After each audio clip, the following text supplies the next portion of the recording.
Çox savadlı qız idi, hüququ bitirmişdi. Dövlət işində müstəntiq işləyirdi. Gecə saat 4-ün yarısı mənə zəng elədi ki, özümü çox pis hiss eləyirəm. Dedim, nə olub? Dedi, bilmirəm, tər basır məni, su basır. Mama ilə tez gəlsin. Bilirsiniz ki, az yaşlı uşağı var. 6-cı sinifdə oxuyur. Dedim, mama gəlsin, mən qorxuram. Mamam bura çatana qədər uşaq məni görüntülü yığdı ki, xala, mən qorxuram. Mamam deyir, bax, yerdədir, yıxılıb.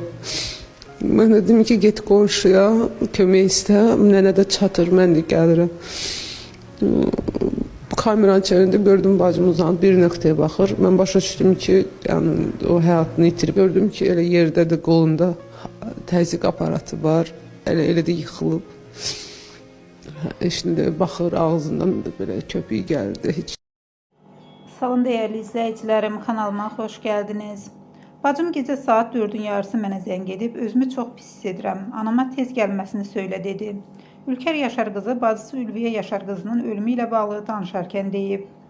Anam oraya çatana qədər bacımın qızı məni görüntülü zənglə yığıb, xala qorxuram, anam yerə yıxılıb dedi. Kameranı bacıma tərəf çevirəndə gördüm ki, o bir nöqtəyə baxır, həyatını itirib deyə Ülker Yaşar qızı bildirib. Qeyd edək ki, mərhum xalq artisti Yaşar Nurinin böyük qızı Ülviyə Yaşar qızı noyabrın 15-də səhər saatlarında ürək çatışmazlığından vəfat edib.